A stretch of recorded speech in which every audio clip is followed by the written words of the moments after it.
Hey, Hello. let's see. Should be shared. Let me Oh get boy. this set up here. So level 2 characters. Yeah. I have no idea how we are going to do this. Neither do I. Level 2 characters are like especially weird because they just feel so like fundamental.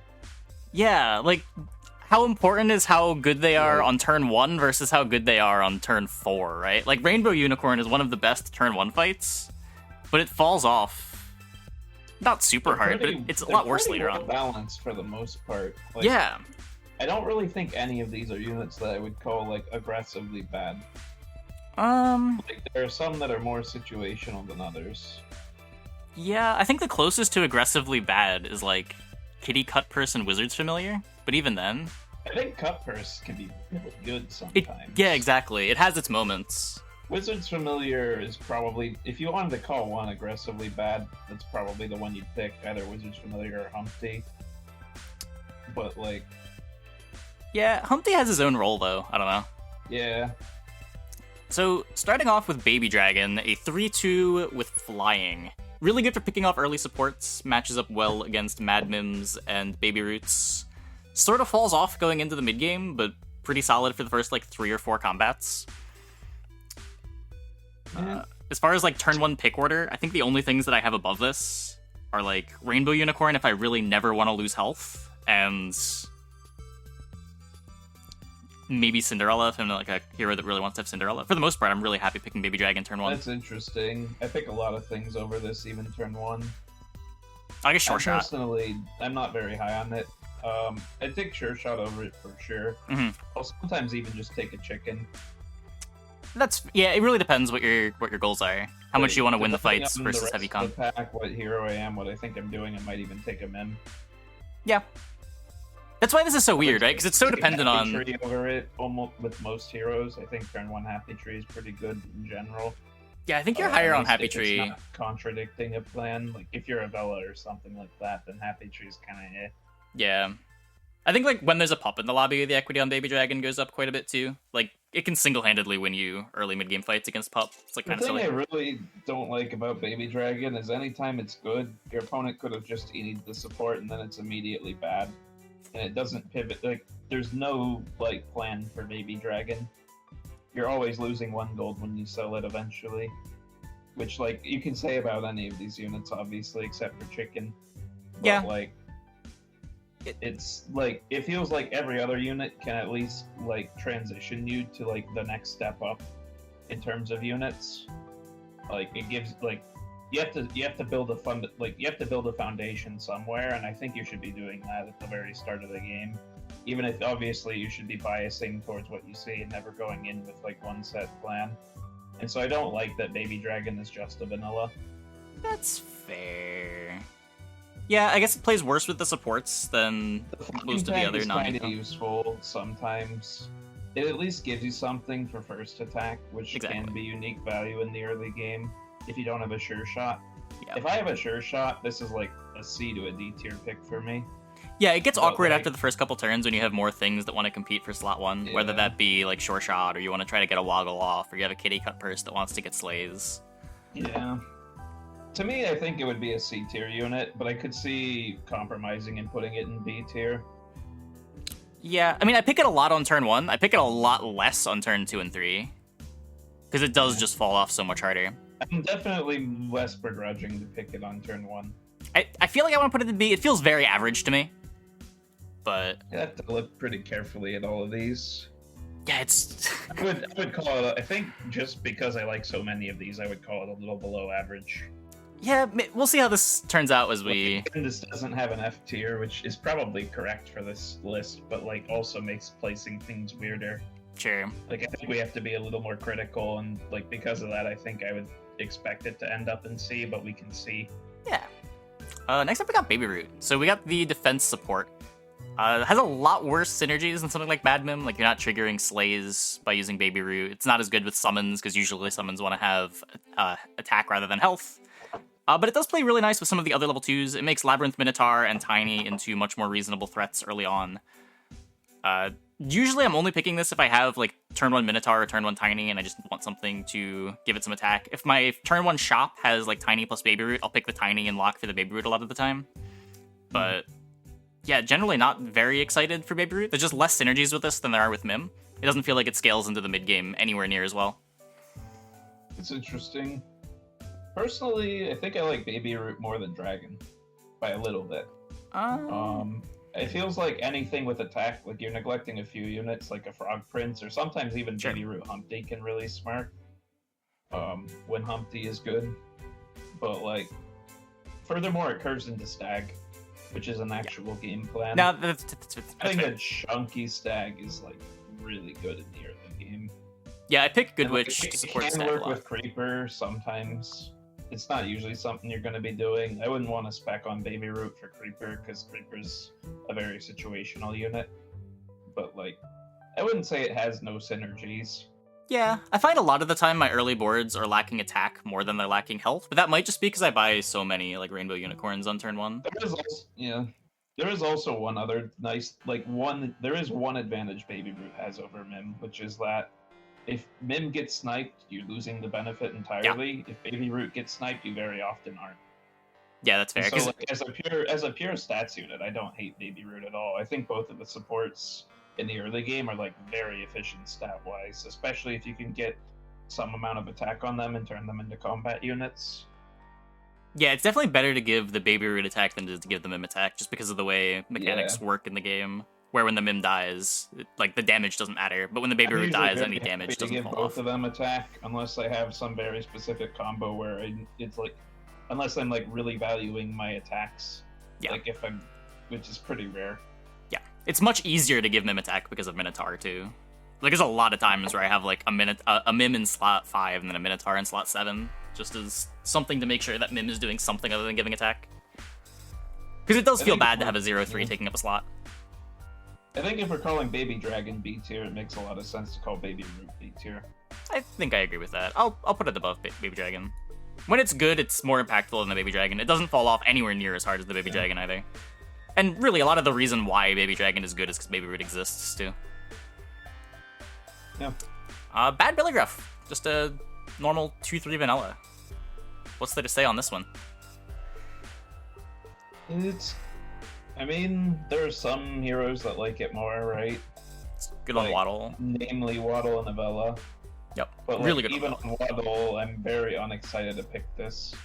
I consider it a very filler pick on Waddle because how much is a 4/6 really going to do for you?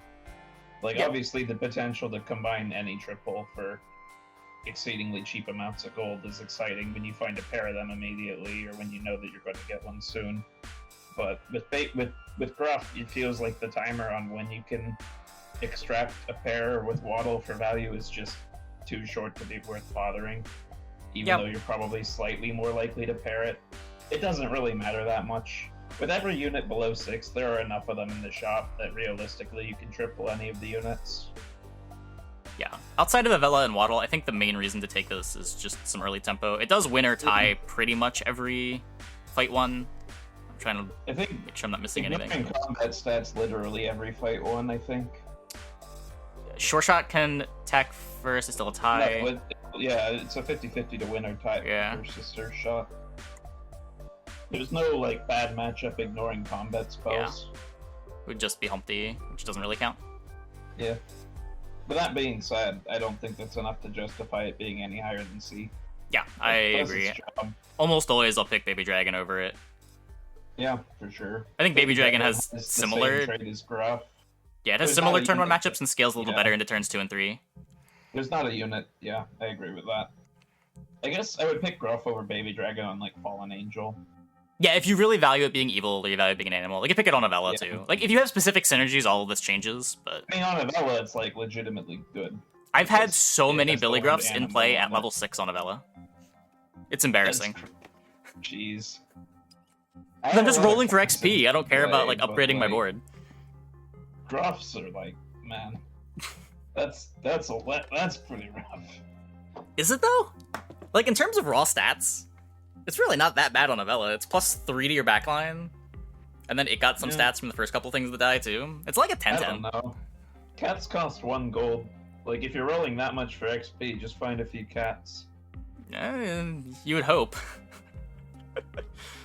Sometimes you just have a pair of cats, too. Like, a lot of the time that's what it is, and you just don't want to triple them. Yeah, I triple cat more often than you do. I think if you're doing it early enough, it's usually worth it. It depends. It usually just feels like a waste of gold. I don't know. Makes your board a little weaker. Sometimes the level 2 treasure's worth it, but it really depends. Especially on Avella, it's kind of risky, because you are losing a lot of stats doing it on Avella. You're always combining. You're likely to get another token unit very quickly. So, like, you are slightly improving your board. Yeah. If you skip the treasure, it's not costing much, and usually you want the treasure. Yeah, that's fair. That's fair. Like, I think early game treasures are just kind of good. A lot of them are. So Blind Mouse. Blind Mouse is so weird to rate. There's some situations, like some heroes, that work because of Blind Mouse. Like, Peter Pants kind of wouldn't exist if Blind Mouse... Blind Mouse spends the entire gauntlet of tiers, depending on which hero you're playing. There are heroes where Blind Mouse is like an S tier unit, an A tier unit, a B tier unit, a C tier unit, and a D tier unit. Are there that many where he's in the middle? I feel like there's like Waddle and Peter Pants where he's S tier, and a lot where he's D tier. The more early game centric your hero is, the more you can justify him being more towards the middle. I guess that's fair. That's fair. Like, unlike Loki, Curse King, for example, I would say Mouse is like at least a solid B. Yeah, especially Loki getting you Fool's Gold. Loki will sometimes random you Mouse, which makes picking up manual Mouse a lot better. Like, yeah, you're effectively Wonder Waddle at that point. You're increasing one more hit. You're getting one more hit off of like your shrink spells and whatnot. But yeah, super high variance. Not the best tempo, but also not the worst. The 2/2 does tie a good amount of turn 1 fights. Yeah. I've been gaining some respect for Mouse over time, but though I'm not sure that's a good thing. I feel like it being a 2 cost... Mouse is so weird. I feel like it being a 2 cost with such a high ceiling means that it has to go in A, just because the opportunity cost of picking it up is so low. I kind of disagree with that. I don't really think that's the mentality that you want when you're buying mice. Like, when are you are you saying turn 1 you would pick Mouse over like a baby dragon? No. I'm saying the ceiling on the card is high. You said when you see a mouse in like an early 2 or 3 shop and you just pick it up because it's a mouse. Like, no, like this isn't just a pick order thing, right? Like you got to take into account the power level when it's good, right?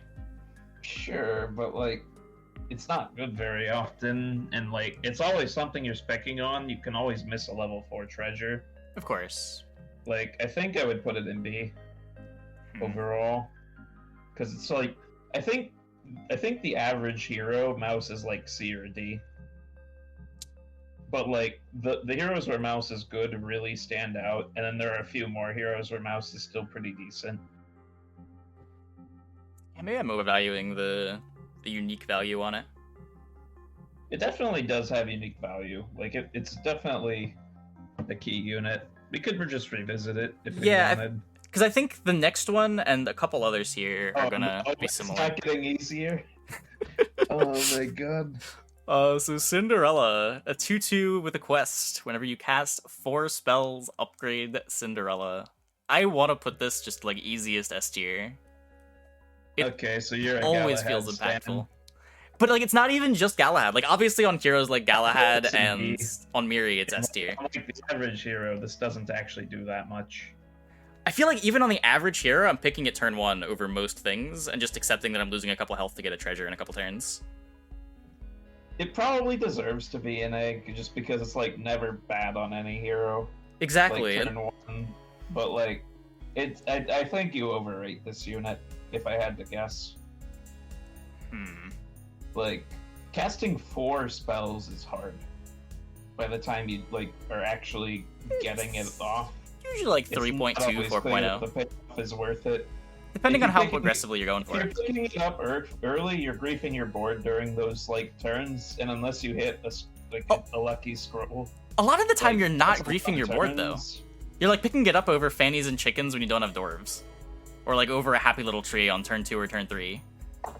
Like, I mean, a 2/2's not that Fannies and bad. chickens are... Chicken you can still pivot out of whenever you want. Cinder-Ella, if you, like... Cinder-Ella's more gold than chicken. If Cinder-Ella's off...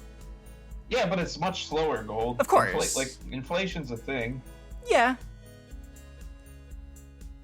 Like, But it can also be the treasure, which can be worth more than 2 gold. Cinder-Ella is so high variance, which, like, Of makes course. it really off to Raider. But I really... I'm not a big... Like, I'm not as big on this unit as you are. Yeah. Man. Like, I would call it A overall and S on certain heroes. Like, any treasure hero, it's I S. agree with A overall. Like, Cinder-Ella on, like, the treasure heroes is S tier for sure. And on Miri, like, it's a super defining unit on Miri.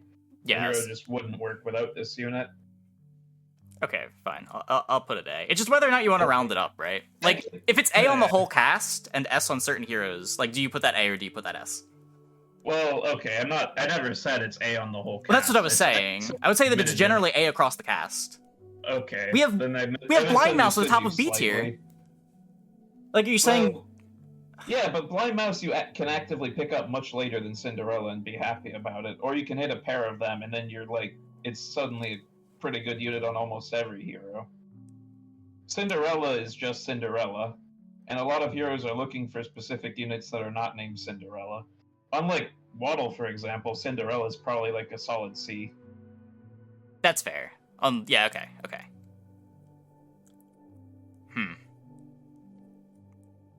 Possibly even a D. I don't know if I put it a D, but I guess I don't usually, but I mean, Waddle Cinder-Ella is well. obviously the opposite extreme of, like, the treasure heroes, right? Because Exactly. It's the easy to get treasure treasures. heroes need treasures, and it's difficult to get treasures. Waddle just ass pulls treasures everywhere, and doesn't really give a shit about level 2 treasures. Yeah. And needs, like, and has the highest rate of inflation. So, like, you're wasting the most, like wasting time with Cinder-Ella is the most damning on Waddle. Yeah, I agree with that. Okay, so next up we got Crafty, a 1/1 that gets +3/+3 for every treasure you have. Dwarf as well. This one's also very weird. I have bought a lot of Crafties just to sell them for Princess Way progress, and I've also tripled a lot of Crafties and been very happy that I had Crafty, because upgraded Crafty is huge. If we're rating this on, like, the way that we're, like, supposed to rate tier 2 starters against each other in, like, the early game or whatever, like, I'll usually pick Humpty over Crafty any day. But, like, if we're rating this based on what the unit is supposed to be doing, I think it's an A tier unit. It's a really strong unit. It's so fucking cheap. You can throw it into any build and it's fine. Like, it's an amazing filler unit. And, like, indoor, like, it's super defining in dwarves. Like, it's an S tier unit in dwarves for sure. I think it might even be more important than Tweedle. Really? Oh, wow. Yeah, I don't rate it that high in dwarves. Like, very often, this is my worst dwarf going into, like, level 4, and then it'll eventually become good. Stats that can stay on your board till, like, the end of the game. Yeah. For, like, a 2-cost unit. That's fair. And, like, 2-cost dwarves inherently have a lot of value because of, like... Did I lose you? I don't think you lost me. Oh. Yeah. So it's just, yeah. How do you weight that? Because it's not something that you pick up at the same window as the rest of these level 2s at all. Yeah. Like, I will say, I think okay. Probably the best unit to compare it to is Blind Mouse out of these units, because I'd say the window's not the same, but the window's the closest between Blind Mouse and Crafty out of what we've rated so far. Even there it gets weird, because I would say Crafty is a lot more accessible than Blind Mouse. Any hero can go dwarves, any dwarf hero will go Crafty no matter what you do. Yeah. You also don't have to be in dwarves. Like, there are games where you just get some early treasures, and Crafty is just good to have. Or you see a pair of Crafties in an early shop, and specking on it's not unreasonable. When Blind Mouse, like, activates Treasure Map and gives you a 6, it's a higher impact unit than Crafty. Yeah. But, like, I think if you do the, like, multiplication there on, like, number of high rolls times power of high rolls, I think Crafty comes out like substantially ahead. Yeah. I think Crafty's like really flexible. See that. It's just, yeah. It is weird because the pick rate is kind of lower. At least low. Yeah, okay. Like top of B? I don't know. Low A? I think I'd put it in low A. It's so different, yeah. Yeah. It's like weird. It's really weird. There are definitely also games where Crafty just doesn't do anything. Like, yeah, if exactly. you miss out on treasures, then Crafty is just a 1-1. I don't know what the ratio of times I've sold my Crafty as a 1-1 versus had a 4-4 is. I very rarely buy Crafty as a 1-1. Unless I'm dwarves. Yeah, in dwarves I do it a lot. I'll buy like pairs too sometimes, just because the upside is so high if my board's already okay. Yeah, sure. Yeah, I don't know. Okay, next up we've got Black Cat, the 1-1 that spawns a 1-1 Evil Animals. Really high synergy. Really good on heroes that care about summons, really good on Fallen Angel, the nuts on Avella. Good with Mad Mim in general. No. In terms of early units, like, this is one of the best, if not the best thing to combo with Mad Mim early on as far as raw stats go. Like, you could argue between this and maybe Rainbow Unicorn, depending on what the rest of your board is doing. I think Black Cat is the first unit here to earn an A for being good, rather than for, like, cheese purposes. Or, like it's the first actual 2-cost unit that's in A. Yeah, the first one... Like Cinder-Ella and Crafty and, like, Mouse being at the top of our list right now. Yeah... Cinderella's kind of a 2-cost unit, but like kinda not. Cinderella's really good when there's synergies with cheeser early. Like, I guess you at least want to buy her on 2.0, which is nice, but like, yeah.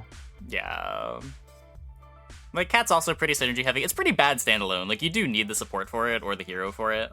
Like, otherwise it's just getting you a chicken worth of stats. Standalone, and if you miss the synergy, you can always like get the synergy later with like Queen of Hearts and like Minotaur existing. Yeah, true. Really, like, true. It's so hard to miss the synergy on it. I think I would put it top of A. I don't disagree with that. It's just a nice, solid unit. Fanny, the dwarf support. Give +2/+2 to supported dwarves. Kind of makes doublies worth taking in level 3. Gets Tiny out of Ring of Meteors range, which is pretty important early on. Great with Tweedledee, of course. You sort of just... I love this unit.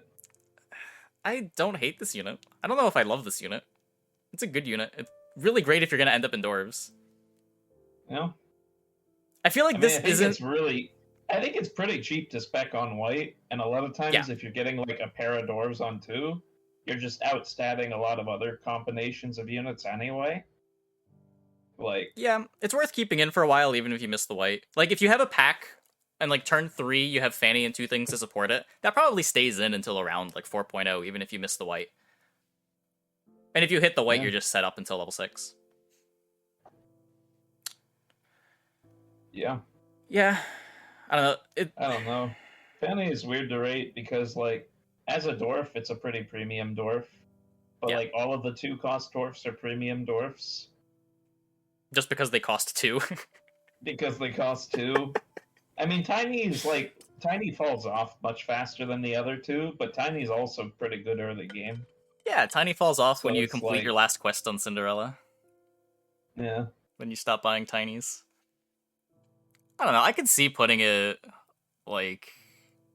I don't know if I want to just jam all of the dwarves in A tier, but I honestly think they kind of all merit it. Like, dwarves are good right now. They're all good starters. Like, except for Crafty, they're good starters. Except for Tiny, they scale and are, like, relevant into most of the game. Oh, that is the other reason to want to... It's very easy. It's much more likely to find 2 of the 3 dwarves, like a Fanny and a Tiny, or a Fanny and a Crafty, than, like, a lot of the other 2-unit combos. Yeah, Fanny's also the reason... White and you decide to spec on them in 2, you win the game. Yeah, exactly. I mean, that's the other thing, though. Like, if you find the white early enough, you don't necessarily need to already have the dwarves. Like, if you're finding white before 3.2, like, you can get into it. White on 3.0 does not auto-win a game. Sometimes, every now and then, I even skip it. Yeah. If I've got something White on going. 3.0 with, like, one dwarf, I usually feel pretty comfortable that I'm getting to level 6. With one dwarf is enough, for sure. But yeah, this is the other reason why sometimes you end up in just, like, spec crafties that don't get there, because you pick up a Fanny and a Crafty to go with your Tiny, and... Like, the counter-argument is that you could argue that dwarves sort of have the baby dragon problem, but I feel like they much less so have the baby dragon problem. It's less of an issue because the Fanny trades with the baby dragon. Even if you miss white, Tweedledee is really good while you're on 3, and it's, like, at least helping you until you can figure out what you're really doing. And 4 a lot of times gives you, like, more of a specific direction, like Godmother, Elder, Hippo. Sure. The trees on 4. Yeah, it doesn't feel too bad to get out of dwarves if you miss the white. Because you, by that point, you weren't committed hard into it. You just threw 6 gold, really 3 gold, because you're selling out of it anyway. Yeah. I feel like I want to put this, like, top of B tier rather than an A, just because A is getting a little bloated, acceptable. and I don't know if this is better than... Yeah. We can figure all of this out. Yeah. Like, the upside seems a little lower than the upside on Crafty. Golden Chicken. Would you disagree with me putting this in S just on principle? I don't like the principle, but I might genuinely just put it in S because it's that good of a unit. Wait, what's that mean? Like, I don't like the idea of, it's strictly not bad to pick the chicken, therefore it's an S tier unit. Sure. Because I feel like that's vacuous in terms of, like, evaluating the unit. Like, I don't feel like that tells you anything about the golden chicken. Yeah, if there was... like, you can buy it and then immediately sell it, and then that's net 0.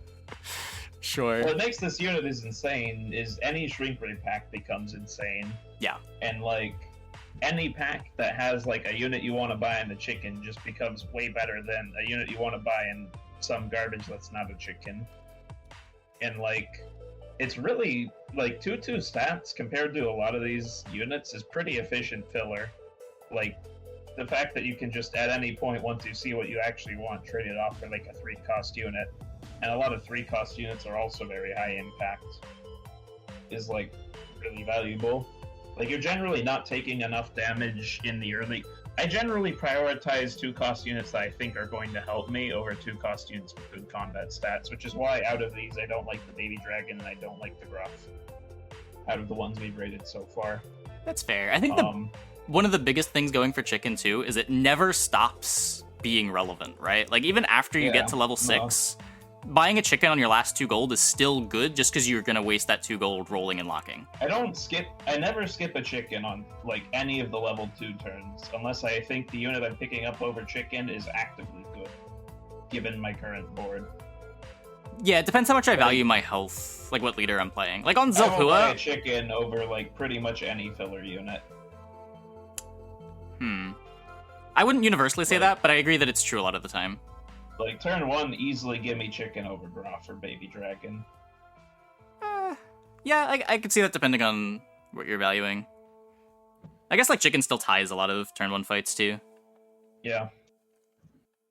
Like, it's not that large of a percentage of fights that you're paying the HP for. And the worst case is you pay the HP in exchange for a 1 gold advantage. Yeah. Which is, I mean, Forbidden Fruit's pretty good in the early game. Yep.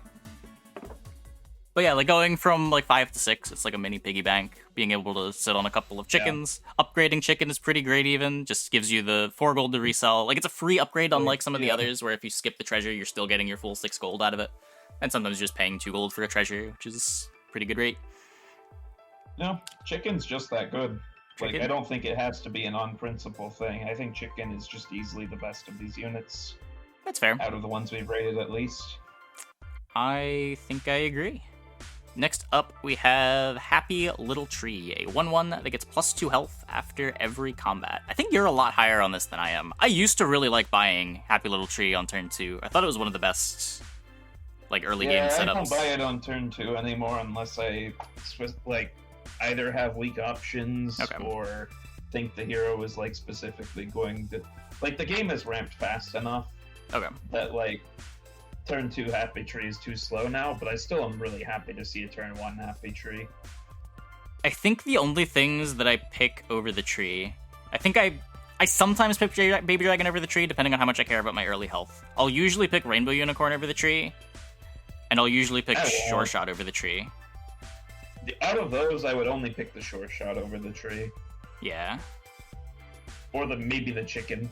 I mean, Oh, it's sure. probably not the chicken. No, I honestly probably not the chicken on turn 1. Okay. Even though it's I think turn 1 tree on average is like high A to low S, but like that is its use. If you don't get one like on turn 1, it falls off so fast. And it's not even guaranteed to be a good unit on turn 1. Like trees definitely can hurt you before they help you. You need the support, you need the stag, you need something to give the tree attack, or it's not gonna do anything. Like, you can say the same thing about Unicorn, but at least Unicorn is giving some help. I think I'd be willing to rate Tree as like a high-ish B tier unit, just because I think it is kind of narrow, even though, like, Tree is really only, like, really helping you once you get it tripled. Yeah. Which is usually pretty feasible to do if you find it on turn 1. Like, that's the additional advantage to finding it early, is you have increased odds of tripling it. Yeah, it scales into the tree first move, play or nay, play. Don't listen to chat. You definitely take Gwen on tree. I don't know. I've had pretty bad luck with Gwenning tree this season. I've only done it like 2 or 3 times. I think I got like 6th, 7th, and 5th. Admittedly, I haven't tried it, but like I can tell you the alternatives are kind of miserable. Yeah, you're not wrong. I just don't like Gwen this season. Just find White on 3.0 for him. Yeah. That was the only good Gwen game I've had this season. Adventure it was the one that mattered, work. which was nice, but you know. Yeah, I don't know. I'm willing to put it like middle of B. It only being good on the 1 turn, I think, is a pretty big point against it. I think that's fair. And it's like not even the best thing to be doing on that turn. Granted, it scales into the late game better than everything else. Depending on the hero, it can be. And sometimes you can even, like, if you, like, have a pack where you're willing to roll Eenie and it has a tree in it and it actually hits the tree, it's insane on turn 1. Like, it has its moments where it is, like, the best thing you can buy. But that's true of a lot of these units. So, like, I think B is fair. I definitely, my opinion of it as a starter admittedly has waned a little bit. I also just feel like, with like how fast you want to be power leveling in a lot of situations, it's like you're not, even with a turn 1 tree, you're not usually at like an active advantage by the time you're buying the Elder compared to like just using 4-cost trees. Assuming you even want to go Elder, which if you don't want to go Elder, then tree gets a little weaker. Yeah, I know you're really big on Elder. I don't know how I feel about Elder. Sometimes it's really nice. I like Elder. I think Elder's pretty good. Yeah. Chat did mention something about chicken that I had forgotten, that it always eats your Hand of Midas, so I might wanna move it around a little bit. God. I definitely did almost Midas a chicken today. But thankfully it was almost. I'm slowly learning. Next up we've got Humpty Dumpty. 6/6. When it dies, it's dead for good. It cannot be put back together again. I feel like if anything wants to go like C or D tier, it's Humpty Dumpty. He has his times where he's great. Like, I'll pick him up on heroes that just want to survive. Like, I think he's pretty good usually on like Zelhua, where your goal is just to get to level 4 and 5 with as high a life total as possible. If you had asked me a few weeks ago, I would have just like given the default answer and put him in D, because it's like he's the riskiest unit to take. He's the most situational. He's like the one that sometimes just like quote unquote cock blocks you whenever you like on like Mad Catter, for example, or whatever. Like, there are a lot of memes surrounding Humpty Dumpty, but like honestly, at this point, I'd put him above Gruff. Put him above Gruff. Yeah. Like, when Humpty's good, Humpty's like very actively good, and there are a lot of ways to support him. Like, if your Humpty Dumpty doesn't get cheese turn 1, which is, like, very unlikely looking at these starters, It's just tiny. you just follow it up with a baby root. And, like, if you lose Humpty in, like, the first 2 turns, yeah, you're gonna have a really fucking bad time. But, like, the extra gold that you're paying when you do finally lose Humpty, like, beyond the first 2, maybe 3 turns, you're usually pretty happy about it. Like, Humpty usually gets the investment. Especially if you're on, like, a weaker hero like Selhua that really does care about life. Yeah, a lot of the time if you're playing it right, by the time it's dying, you're gonna be filling up your board anyway. So it's not too big of a deal. You're not, like, putting 5 units down instead of 7 units down because your Humpty died. But also, usually when it dies, it's saving you, like, more than a health potion's worth of value, so... You can sort of look at it as, like, a 2-cost health potion that gives you some amount of life. A lot of times when you're on, like, roughly level 3, just buying a Humpty is the best thing you can do. Yeah, for sure. And, like, it does feel impactful sometimes that buying a Humpty, like, is an option in your shop. It is... A lot of times the question, like, I guess... In that situation, would I rather have a Humpty or a chicken? The answer is probably a chicken, but not every unit can be a chicken. Yeah, exactly. I feel like I want to put this under Billy Gruff, just because most of the time, if I see, like, Billy Gruff and Humpty in my shop, I will take the Billy Gruff. I can respect putting it under Billy Gruff because it is the more default option. Like, Humpty to me has the higher ceiling, because, like, Humpty Glory is a thing. Well, yeah. And, like, I think Anuvella... I don't know if you want to count that as, like, part of the ceiling. I don't count that. Yeah, okay. It's, like, part of the ceiling. Like, the thing about Gruff is that the ceilings for Gruff are still so much relatively lower than the other Avella and Waddle Synergy units. Yeah. That it's like... Yeah, your one Gruff becomes better a little bit, but, like, you're not gonna fuck around with it. Like, you're not gonna build around Gruff. Yep. I agree. You're still it's just not there excited because when you see a Gruff, you're just less unhappy. Just there because there's nothing better to replace it yet, or you don't want to spend the gold replacing it because your board's good enough. Speaking of things that are good on Avella, we got Kitty Cutpurse, the 1/1 with Slay for +1 gold. I don't really like this unit. I end up taking it a reasonable amount of time, just because, like, if I have a Mim already and the pack is bad, it's better to take Kitty Cutpurse than, like, a Tiny sometimes, but I always feel bad about it, and I usually don't keep it in for very long. Okay, so, the best thing about this unit is that it's a chicken. Yes. Oh, ew. It's like the worst chicken ever. If you really squint at it, it's a chicken. So, like, I think you're ignoring some of these cases here. Like, on Charon, for example, this thing works very well. That's fair. Once you have a Mim, this usually is a chicken, sometimes more, at the cost of stats. Which, like, stat costs are relevant, but you get the evil tag. The one toughness is really just so rough. Like, when you're supporting it with Mim, it's still dying to Falling Stars and Ring of Meteors. And that's just so relevant early on, I feel. Yeah. It's what, like, a fourth of your fights are gonna have one of those two? Earthquake too? Okay, here's another thing. Are we rating the units based on just our ability to manually buy them out of the shop? Because 2/2 Cutpurse is insane. Yeah. 2/2 Cutpurse is like the nuts. I agree with that. It's one of the best things to Eenie into. Like, getting a spinning wheel is pretty fucking huge. Yeah. Like, I think the ceiling of this unit is too high to rate it, like, in the Gruff tier, honestly. Like, even though as, like, a first pick, I would pick a Gruff over it usually. Like, that's fair.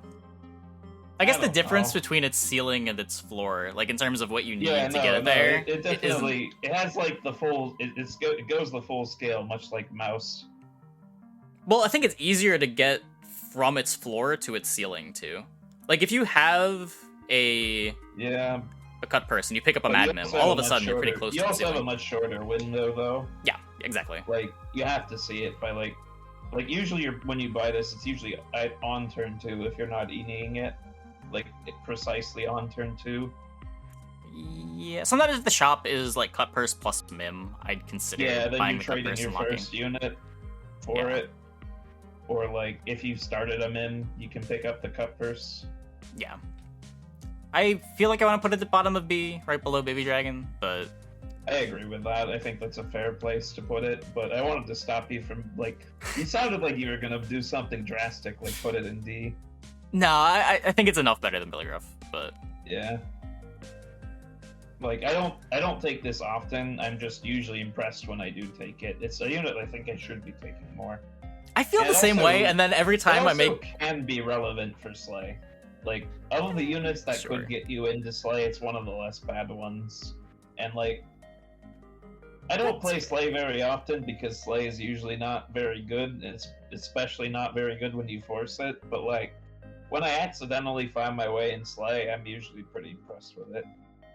That's fair. I used to be really big on Slay. I think that changed a couple months ago after Yeah. I failed to get one too many Slays. Yeah. Next up we got Labyrinth Minotaur. I think I'm higher on this than most. I've noticed that I have a lot more Labyrinth Minotaurs on my board than the average player on ladder. It just plays so nice with so many things here. Like Black Cat plays pretty nice with Kitty Cutpurse even, just getting a 2-1 with Slays. Yeah. Still dies to Falling Stars, but better than nothing. Makes your Mim have attack, which while you don't really want to support the Minotaur with the Mim most of the time, because the 5 attack is just enough. Throwing a Minotaur on slot 7 when you have a Mim on slot 5, make sure the Mim gets to do something is big. Definitely very relevant.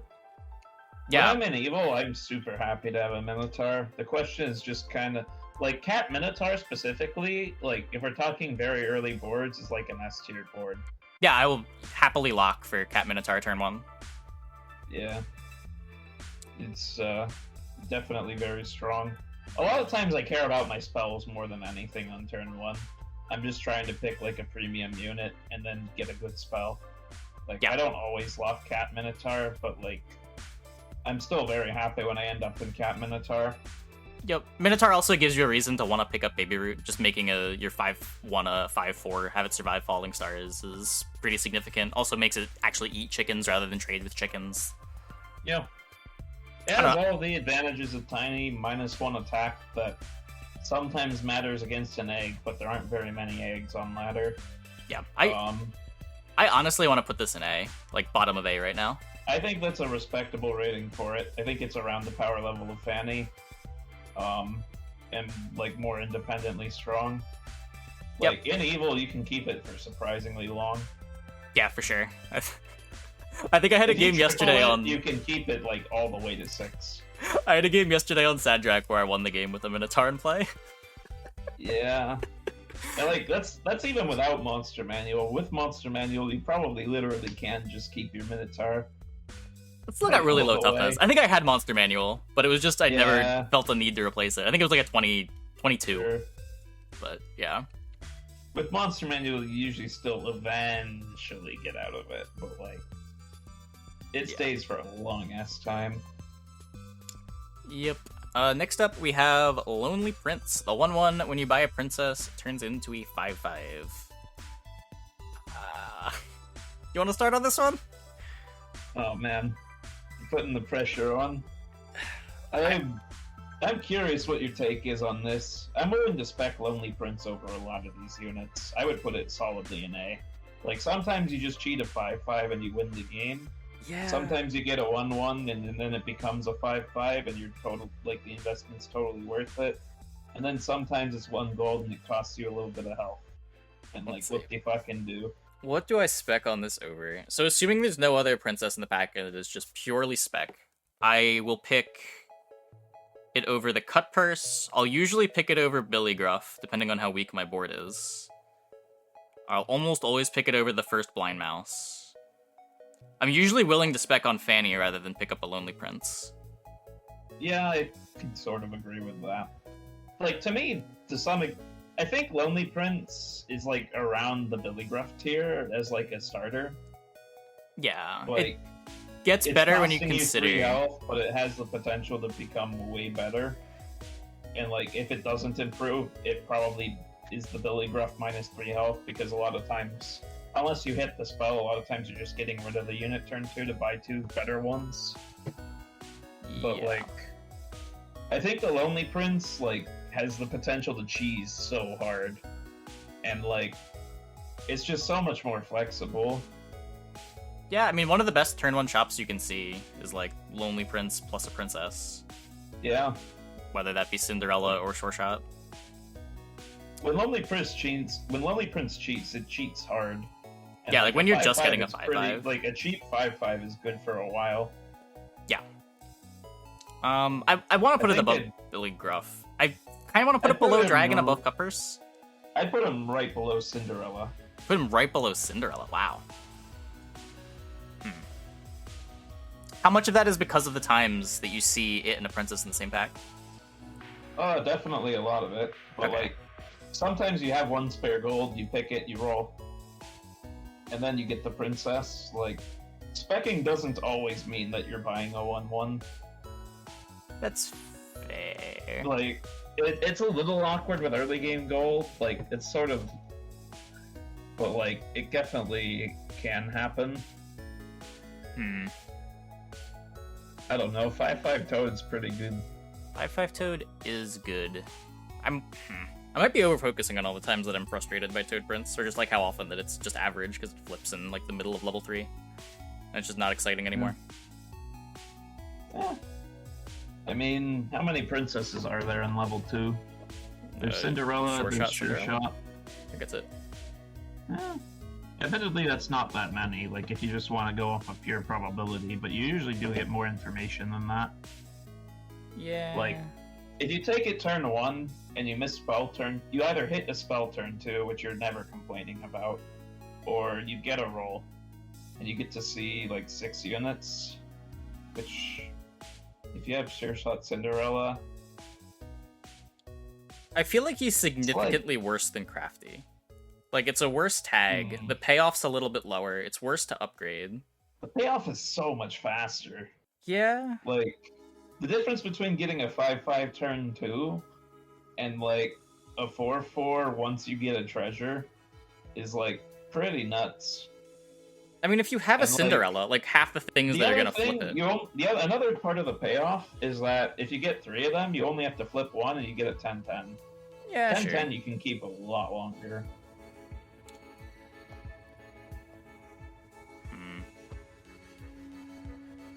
Yeah, Better than basically all the 3 drops. I wouldn't go that far, but it's comparable to a lot of the 3 drops. Yeah, it depends. You start getting like actual synergy at 3 drops too, which is kind of hard to evaluate. I don't know if I feel comfortable playing Lonely this Prince in does A. also particularly work well with Skip in a lot of situations, which is kind of interesting. Makes your gold work. Yeah, there's a lot more princesses in the higher levels. I'll put it above Blind Mouse, below Fanny. I just don't feel comfortable putting it in the same tier as Crafty. It just feels like it's so bad when it's bad. Like, I guess the argument for Crafty is it's a dwarf, and it has a higher ceiling. It's a dwarf, like, has a higher ceiling, plays well with Fanny, scales into the mid and late game a lot better. Yeah, it's true that like you can spec on 1/1 Crafties when you have a Fanny, and like Lonely Prince, you need to see like to really feel comfortable with this unit. You do need to actually have the princess. You can't buy them out of order too. Like you can buy the Fanny and then pick up the Crafty, so it's not even like as risky to spec on. Yeah. Crafty's a 1/1 most of the time. Yeah, and you don't buy it then. Not that complicated. Mad Mim. Support. Opposite of Baby Root, everything gets +3 attack instead. Easy S tier? Or are you a little lower on this than most people? No, this is an easy S tier. Okay. I know I'm a bit of a contrarian, but this unit's really good. If anything, I was appalled when you said that Grumblegore might be the best support, because Mad Mim is a card that exists. Yeah, it just depends what you're valuing, I think. When we get to the 6s, we can have a fight over Grumblegore, but like, Mad Mim, we don't need to fight over. Mad Mim's a good unit. Okay. Yeah, just to quickly go over stuff. It's good with a lot of the level 2s. It's great with Black Cat. Chicken. I think I would rate it over Chicken. They're such different cards. I don't know if it's relevant. Different cards, but the Mad Mim card is the more important card. I guess. Like, a lot of times chicken represents an extra unit when you cheese it with a spell. A lot of times I would rather have a one Mad Mim than 2 level 2 units.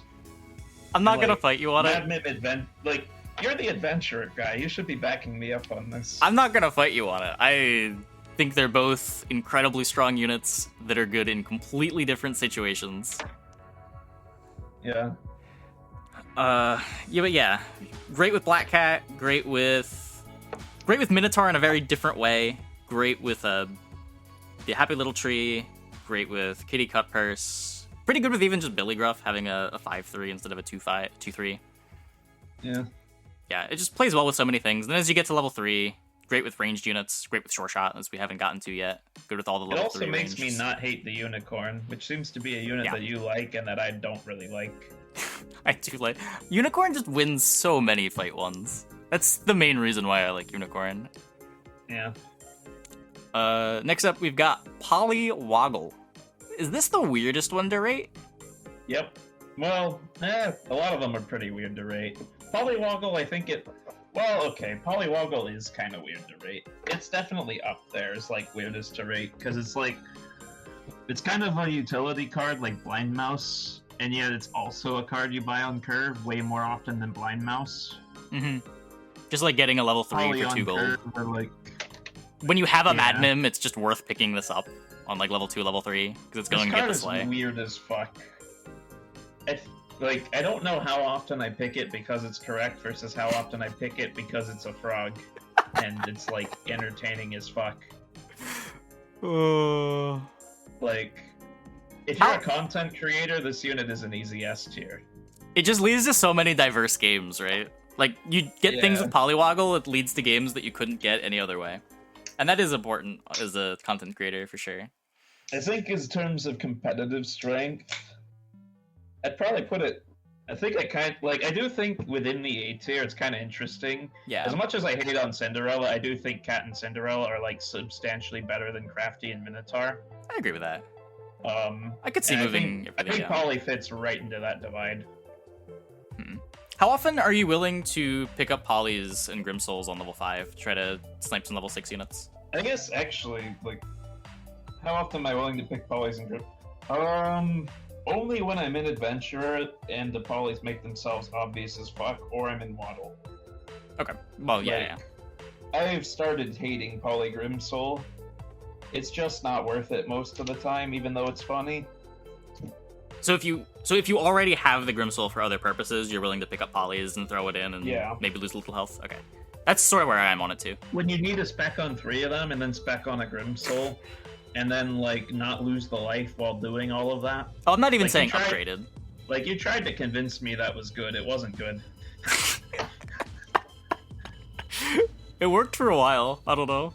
People used to be really bad. Yeah. I think I agree with that placement. Okay, admittedly, Poly is like S tier within Beginning Stone. Yes. Poly within Beginning Stone is probably the most important in Beginning Stone unit on average. Adventure is pretty sick too, but like, by the time you're getting it in Beginning Stone, I think Poly is the more quote-unquote essential one. Yep. Maybe. Yep, I do buy a lot of Polys early and then just end up selling them because it never comes together, but when it's good and it cheats on the curve, it's great. Do I really think Woggle is worse than Cat? It, like, really depends on my board. It's kind of weird. I mean, it's all gonna be weird. I feel like the upsides on Cat and, like, what it enables make top of A. Yeah. Correct. I definitely don't pick Cat enough. That much I just know. And, like, the reason for that is just because, like, if I'm not in an evil hero, a lot of times I find it a little awkward to go evil. I can see that. Picking Cat doesn't necessarily mean that you're in evil, though. Like, you can just have Cat Mim on your board. Sure. Cat Mim is totally fine. But, like, yeah, I don't know. I pick more Polys than Cats, but I think that's probably the memer inside me. Like, I'll have to pay more attention to it. I pick a lot of Polys, too. Okay, so we got Rainbow Unicorn. 1/5, your other good units get +1 health. I feel like the bonus on this is less relevant than the bonus from the Minotaur, just because Minotaur giving stats to Black Cat and Nim is more impactful than, like, a little extra health on your Sure Shot. 1000% correct. Yeah, but the stat line on the Unicorn is really interesting in early combats. I hate the stat line on the Unicorn. It's so good in early combats. Put it right below Cutpurse. It ties or beats everything on turn 1.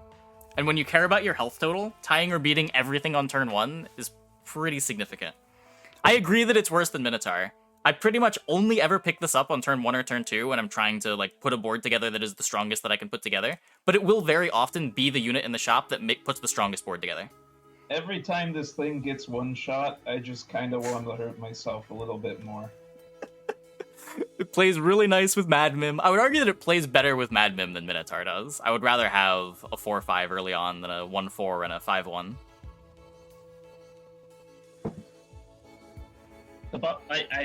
I'm happy putting it at the admittedly, bottom. Unicorn does have its high rolls.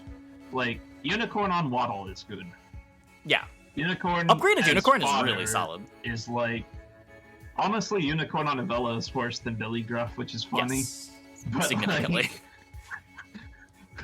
you buy it as a good unit, as an animal sometimes, but you're looking to get out of it as quick as you can.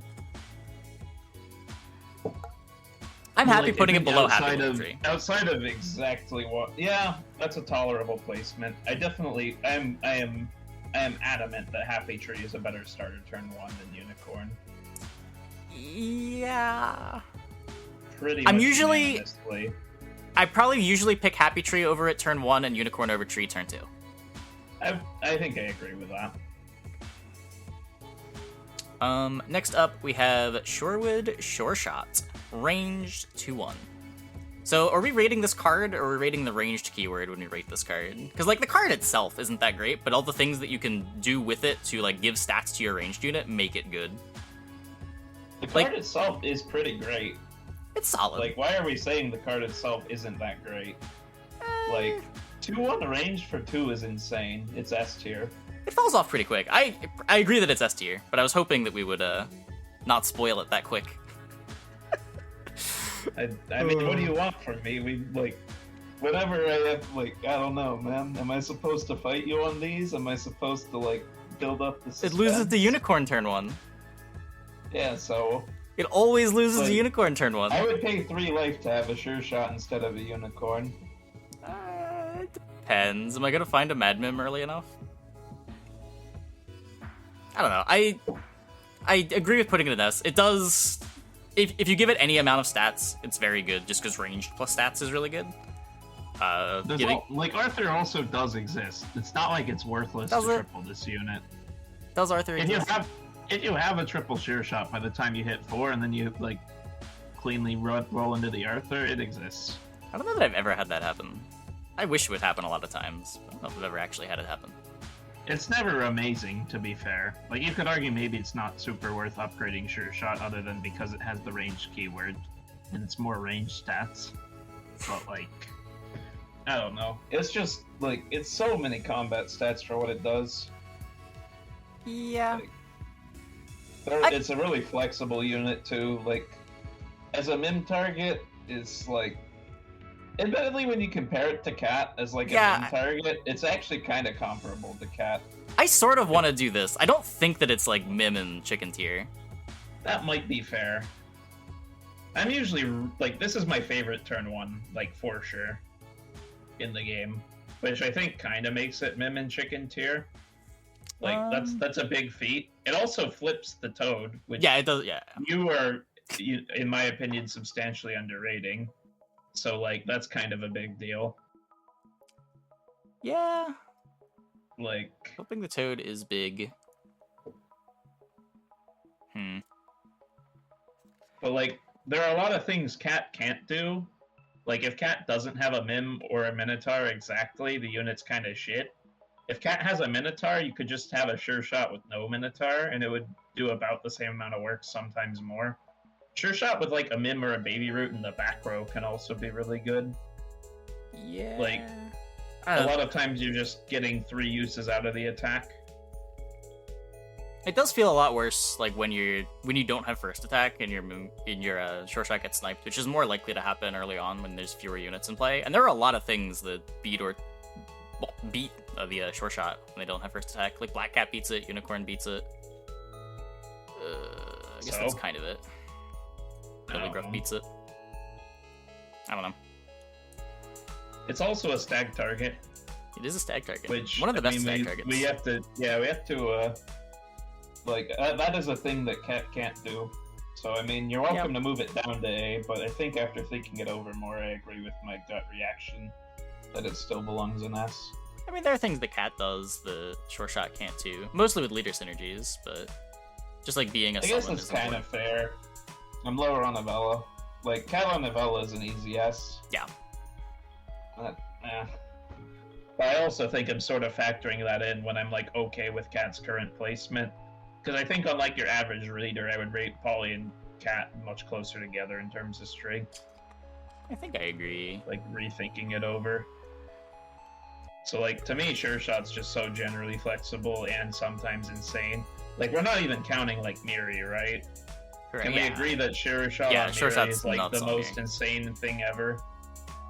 Yeah, as long as you're getting... Aside from you playing Aside from low rolling and just never tripling princesses. Which comes up a lot. I don't know how many times you've played Miri. Not enough to hate him as much as you, but I kind of hate him. I just don't want to play him more than anything. He's not the most interesting. Yeah, I don't know. I could see it going either way. I just feel like there's a bit of a gap between Mim Chicken and Sureshot, though. I don't know. Maybe it's not a full tier. Next up, on 2, I'm definitely willing to buy Sureshot over Chicken, which cannot be said of a lot of units. That's fair. It is probably one of the most common things to buy turn 1. Like, I'll buy a Sureshot over almost everything else. Everything else blind with no synergy. Tiny. 6-1. Dwarf. Really good with Fanny. Really good with how do we Princess compare it to Minotaur? It's really tough, right? Like... Yeah, Minotaur has the evil synergy, Tiny has the dwarf synergy. I think dwarves are generally better to be in than evils, but you do need to find the white or it falls off. Though I guess you could kind of say the same thing about Minotaur, though Minotaur is better in the early turns than Tiny is generally, as long as you have like capless Minotaur. Yeah. I don't know, maybe like Fanny plus Tiny is like just as good as Cat Minotaur. I'm not sure. Fanny's like weirder distribution for the early game, I think, than Cat Minotaur. Like, yeah, I don't disagree with that. I think you're definitely losing more fights with Tiny Fanny than Cat Minotaur in the early game. Like, until spells exist, until like Fallen Star is the thing. Yeah, I think 1-1 they tie, right? But 1-1 they technically tie, but there's definitely a significant edge to Cat Minotaur. Yeah. Like the cat could have been sharded, it could have been Enid, it could have been a bunch of things. So it's just how much you value. Tiny, like, if any of those things happen to the Tiny or the Fanny, it doesn't matter. Yeah, it just depends how much you value that versus scaling into the mid-late game a little bit better.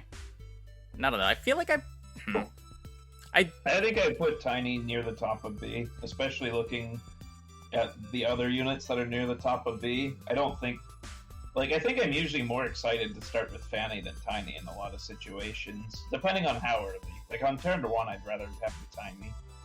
But, Fanny is, like, the dwarf, if you actually think you might end up in dwarves. Yeah. And, like, it can enable Crafty as a legitimate pick in the early game.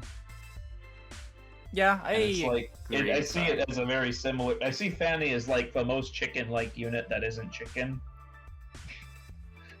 Like, it's a 2-2, it's very easy to spec into. I'm not sad when I pick up a 2-2 Fanny. Yeah, I mean, I think synergies aside, too, like, the raw stats on Tiny aren't nothing. It does trade with pretty much everything early on. Like, sure, it gets sniped by Sureshot. Yeah, I feel like it's just... The placement on this is just right next to Minotaur. It's just which one I want to put higher.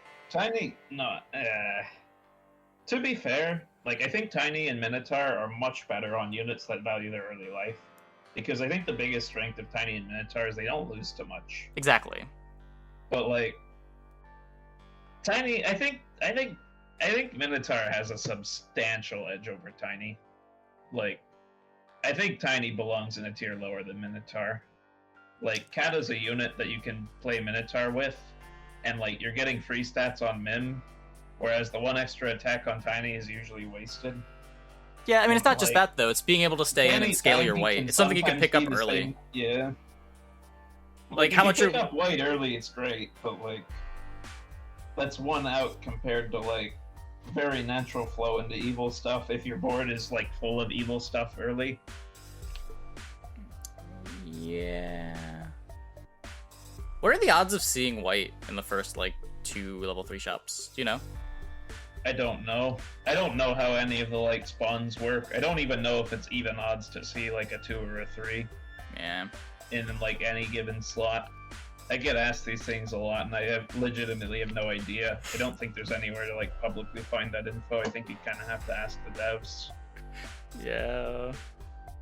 And I ain't asking the devs. Sounds like more work. I don't know. I think you could maybe justify it bottom of A. It's all so weird. It is a starter. What if it's like move Fanny up above Minotaur? And then like put Tiny right under. I don't hate Fanny being a tier higher than it currently is. Like, I think Fanny is better than like a lot of these B tiers. Because like I do agree that like Fanny's generally better than Tiny. Minotaur ahead of Tiny though, for sure. Yeah, I'm not super attached to either order. I can see that. Yeah.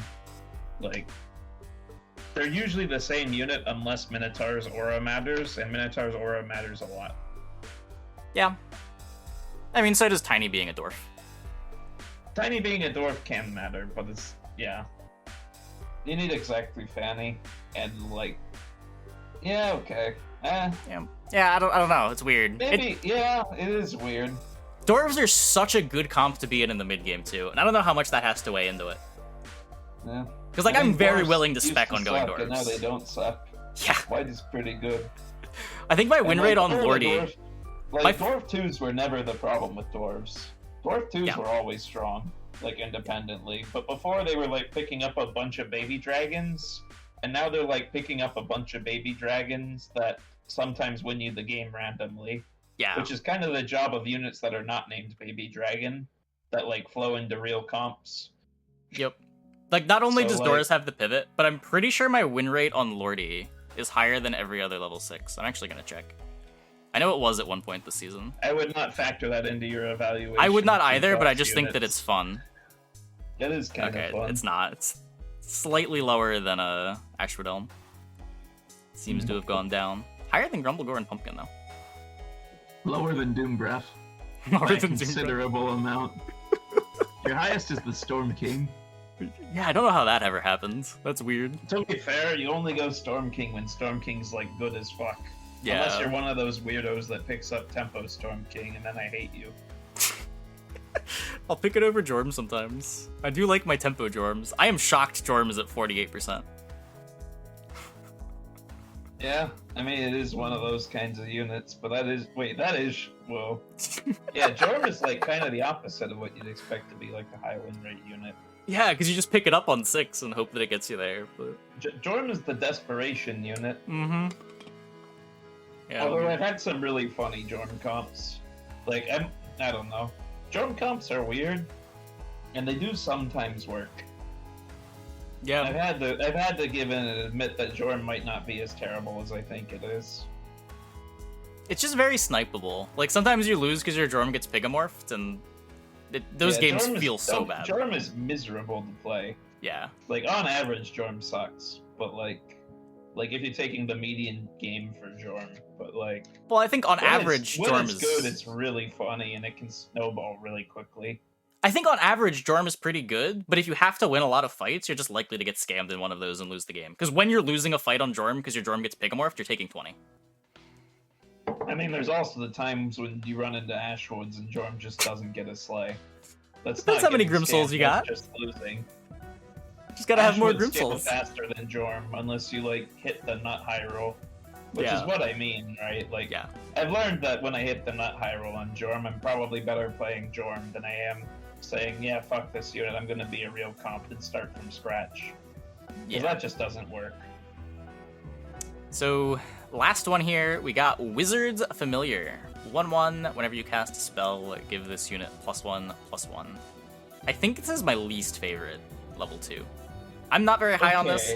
I don't even really... On average, I would agree, but it's so funny when it's actually not trash. Yeah. I think it's fair to put it in D tier. I think it is substantially the worst of these. I think the best use that I get out of Wizard's Familiar, outside of, like, picking it up after I have Hat-Ball Forking Rod on Peter Pants, is, like, I'll buy it turn 1 on Loki when the shop is bad, and sometimes I'll have, like, a 12-12 in the middle of the game that I'm happy about. I don't think it's... No, I don't even like it on Loki. I don't like it on Loki either, but if it's over, like... When I kind of like it is when it's a 3-3 sometimes, but even then it's like... It's kind of like buying a Gruff. Yeah. Like... And you also have to buy it before you scroll, which means if you're shrinking, it's costing you 1 more gold.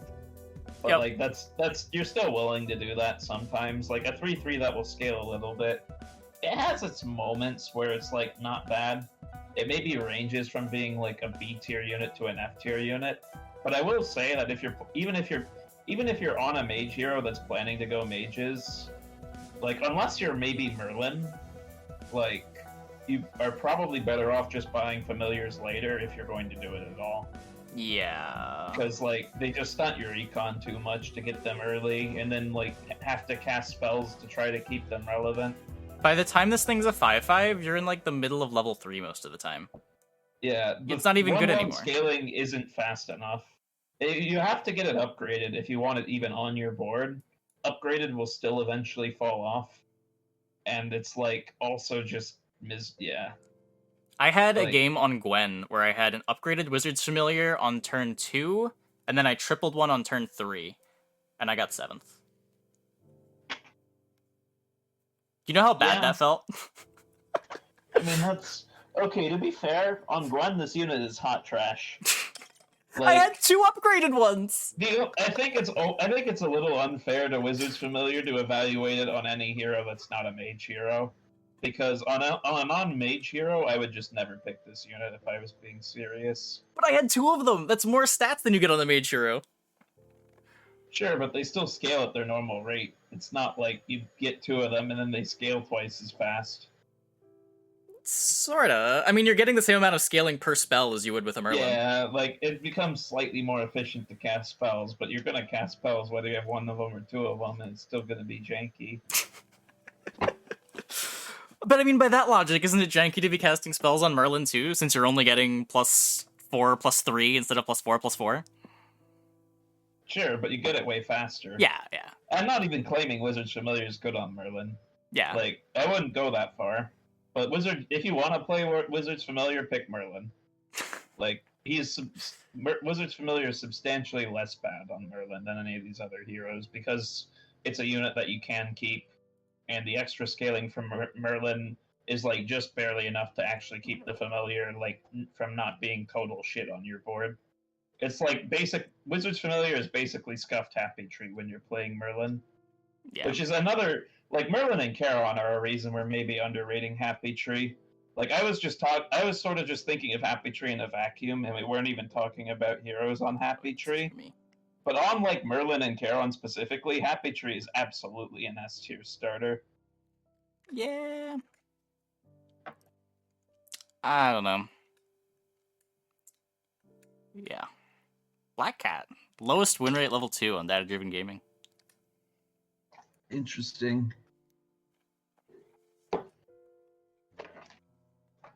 Crafty second highest win rate. I'm actually a little surprised by that. I guess people are less willing to spec on it It than I used to am. be the highest on your site, I think. I Did it? remember you making a big deal about it. Oh, yeah. Because I think back then you thought Crafty sucked. Maybe. And to be fair, I also kind of thought Crafty sucked. I think that... Well, dwarves were worse generally. There wasn't a lot of reason to pick the Crafty Yeah. to spec on white. And also, like, specking on Crafty was bad. And the Like, pick rate was unlike super the low. Unlike the other 2 dwarves, I think there's legitimate arguments to Crafty outside of dwarves, Yeah. which is, like, pretty nice You just don't really spec on it outside of dwarves. You just pick it up when it's Yeah. an 8/8 or whatever. when it's a Chungus. Yeah. Oh, Frog Prince and Lonely Prince are different units here. That's funny. Wait, that's hilarious. The win rate is 3% higher when you have a Frog Prince instead of a Lonely Prince. I mean, that makes sense, right? Because you're not specking on it. It's already transformed. I want to know what the pick percentage is. Huh, more people pick Lonely Prince than Frog Prince by like a considerable amount. I wonder if people It's are based on picking number of Lonely games. Prince and then flipping it into Frog Prince immediately. Because like that would still count as picking Lonely Prince, right? Yes. I think I so. wonder how many of these Lonely Princes are Frog Princes in disguise. Yeah. Very interesting. Yeah, I don't know. Nothing too surprising in the stats. A lot of the really high games played numbers are going to have lower win rates just by the nature of how many games get played with them. Yeah. Anyway, that's the level 2 units. Hope everybody enjoyed. If you want to check out the stats yourself, there's the link. But yeah, let's get back to ladder, I guess. Thanks for joining me for the level 2 unit review, Yeah, Redrame. sure thing. I look forward to joining you on the ladder. Ooh, see you later. That was Redrame. Check him out. Stream